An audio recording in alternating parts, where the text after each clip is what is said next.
सोच कर बताता हूँ। नहीं, सोचना तो जो है ना बहुत ज़्यादा ज़रूरी है ना, बहुत बढ़िया चीज़ है। क्योंकि बिना सोचे आप काम करोगे तो मुझे लगता है कि गड़बड़ हो सकता है ना। लेकिन मैं कुछ बातचीत आपसे करना चाहता हूँ। देखिए, हम लोग सोचते कब है ना। मान लीजिए कि जैसे कि आपको यहाँ से रायपुर जाना है और बाय रोड जाना है आपको, तो अब मान लीजिए कि रायपुर जाने के लिए 3 रास्ते हैं आपके पास। तो बिल्कुल सोचेंगे ना आप कि इस रास्ते से जाऊं या फिर इस रास्ते से जाऊं या फिर इस रास्ते से जाऊं।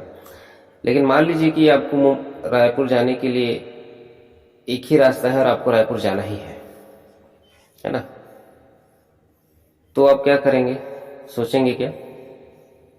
नहीं सोचेंगे। क्यों? क्योंकि 2 चीज फाइनल है ना। एक तो जाना ही है मुंबई, सॉरी रायपुर, और दूसरा आपके पास रास्ता केवल एक है। मुझे लगता है सर, देखिए हमने जो अभी डिस्कस किया था उसे और जानने की जरूरत है। मैं आपको एक सिंपल सा फंडामेंटल बताना चाहता हूँ। इस बात को जो है ना लोग समझ नहीं पाते हैं। देखिए आज 18 सितंबर सन 2022 है। थोड़ी देर के लिए आप जो है ना इस प्लान को भूल जाइए, प्रोडक्ट को भूल जाइए, कंपनी भूल जाइए। आज 18 सितंबर सन 2022 है। आज से 5 साल बाद या तो आप अमीर रहेंगे या फिर नहीं होंगे, है ना। या तो आप 10% में होंगे या फिर 90% में होंगे। या तो आप एक खास व्यक्ति होंगे या फिर एक आम व्यक्ति जैसे अभी है। या तो आप एक फ्रीडम लाइफ जीते रहेंगे या फिर कॉम्प्रोमाइज के साथ होंगे। क्योंकि ऐसा तो नहीं है ना कि सोमवार को अमीर हो गए, मंगलवार को गरीब हो गए, बुधवार को फिर से अमीर हो गए। ऐसा तो नहीं होगा। क्योंकि एक चीज होगा, कोई एक चीज होगा, और यहाँ पे आपको 10% में जाना है। ये फाइनल है ना। कामयाब होना है, ये तो फाइनल है ना।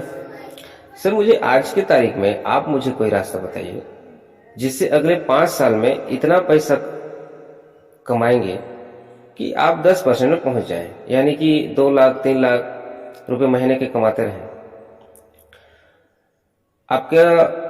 आपके पास कोई रास्ता है इस टाइप का? और अगर है तो कर लीजिए सर। क्योंकि मेरा पर्पज आपको केवल यहाँ ज्वाइन कराना नहीं है, आपको केवल प्रोडक्ट देकर यहाँ से गायब होना नहीं है सर। सर, ऐसा सामान बेचने वाले या कोई कोचे लोग करते हैं या फिर स्कीम वाले कंपनियां करते हैं। मेरा पर्पज है कि आप अपने मकसद पे पहुंचो। तो आपके पास है कोई रास्ता सर जहां से आप 5 साल में आप अपने मकसद पे कामयाब हो जाओ? नहीं है। और अगर नहीं है तो सिचुएशन तो वही हो गई ना कि मुंबई जाना तो फाइनल है, लेकिन रायपुर जाना तो फाइनल है, अब रास्ता नहीं रही, है ना। तो क्या करेंगे? रास्ता ढूंढेंगे। लेकिन यहाँ तो रास्ता क्लियर है सर, 10% में जाने के लिए लोग जा चुके हैं, जा रहे हैं, है ना, जाने वाले हैं। सर, मैं आपको एक सवाल पूछता हूँ, मैं चाहूंगा आप जो है ना इसका ऑनेस्टी से जवाब देंगे। ये बिजनेस ज्वाइन करने के लिए हो सकता है कि 2000-4000 रुपए का प्रोडक्ट लेना पड़े। तो क्या 2000 का प्रोडक्ट लेने से कोई आदमी करोड़पति बन सकता है क्या? आपको लगता है कि 2000 का प्रोडक्ट ले लिया करोड़पति बन गया? नहीं लगता ना। बहुत सिंपल सा सवाल है सर कि ये MLM ज्वाइन करने के लिए 2000-3000 का प्रोडक्ट लेना पड़ता है। तो क्या 2-3 हजार का प्रोडक्ट लेकर कोई आदमी करोड़पति बन सकता है क्या? है ना, नहीं बन सकता। यही रियलिटी है सर। 2000 का प्रोडक्ट लेकर कोई करोड़पति नहीं बन सकता है। लेकिन एक चीज है जो उसे करोड़पति बनाती है। वो चीज कौन सी है सर? वो चीज है सर उसकी करोड़पति बनने की भूख। 2000 का प्रोडक्ट तो कोई भी ले लेगा, लेकिन मुझे कामयाब होना है, 10% में जाना है, उसके लिए मुझे बिजनेस को करना है और उसके लिए मुझे 2-3 हजार का प्रोडक्ट लेना है। ये 2 अलग अलग डिसीजन है सर, दोनों में बहुत फर्क है। एक है चलो 2000 का प्रोडक्ट ले लेते हैं, क्यों लिया? क्योंकि आपने बोला इसलिए लिया। और दूसरा बोलता है कि मुझे यहाँ से बहुत बड़ा शुरुआत करनी है, इसलिए मैं डिस्ट्रीब्यूटर बनने के लिए प्रोडक्ट ले रहा हूँ। सर, वो जो भूख है ना सर कि मुझे आगे बढ़ना है, उसी से आदमी कामयाब होता है। और सबसे मेन चीज है जो कामयाब और नाकामयाब लोगों को अलग करती है सर, ये जितने भी लोग कामयाब है ना सर दुनिया में, 10% लोग बहुत मेहनत करते हैं, लेकिन 90% लोग जो है ना उनसे भी ज्यादा मेहनत करते हैं। सर बताइए, कार वाला ज़्यादा मेहनत करता है या फिर साइकिल या रिक्शा वाला? साइकिल रिक्शा वाला। लेकिन सर उन दोनों की ज़िंदगी में फ़र्क क्यों है पता है?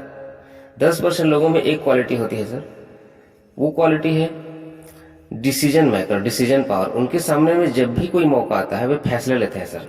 उनके सारे फैसले सही नहीं होते, कोई फैसले उनके गलत होते हैं, कोई सही होते हैं। किसी फैसले में फायदा होता है, किसी में नुकसान होता है, लेकिन वो फैसले लेते हैं सर। और 90% लोग क्या करते हैं, जब भी कोई मौका मिलता है ना, कंफ्यूज हो जाते हैं, वो अपनी जिंदगी का फैसला नहीं ले पाते। और जब आप अपनी जिंदगी का फैसला नहीं ले पाते तो आपका फैसला कोई ना कोई तो लेगा सर, दुनिया लेगी। तो फैसला तो लिया ही जाएगा सर। जब आप फैसला नहीं लोगे तो दुनिया लेगी, लेकिन वो जिंदगी आपके मुताबिक नहीं होगी। तो सीधी सी बात है, एक चीज है जो आपको 10% में भेज पाएगी सर, वो है डिसीजन पावर। डिसीजन ये है कि मुझे बिजनेस करना है, जिंदगी में आगे बढ़ना है। डिसीजन ये है कि मुझे जिंदगी बिजनेस नहीं करना है, ये भी एक डिसीजन है सर। लेकिन ये बीच का जो पोजीशन हो, जो है सोच के बताऊंगा, ये डिसीजन नहीं है सर। बात को समझ रहे हो? एक्सीडेंट कहाँ पर होते हैं सर? आप किनारे पर खड़े रहे हो तो एक्सीडेंट नहीं होंगे, एक्सीडेंट बीच रोड पर होता है सर। ये सोच कर बताऊंगा बीच का पोजीशन सर। सर मैं आपसे एक सवाल पूछता हूँ, मान लीजिए मैंने 4 दिन से खाना नहीं खाया, मान लीजिए, और कोई खाना रख देता है, सोचूंगा या फिर खाऊंगा? सोचूंगा या फिर खाऊंगा? क्यों? क्यों खाऊंगा? क्योंकि भयंकर भूख है सर। तो एक सिंपल सवाल मैं आपसे पूछना चाहता हूँ, क्या आपके अंदर में लाइफ में आगे बढ़ने की भूख है सर? तो आप बताइए, आपका फैसला खुद लेने वाले कैटेगरी में आप जाना पसंद करते हैं या फिर दुनिया आपके लिए फैसला लेती है? कौन सी कैटेगरी में जाना पसंद करते हैं सर?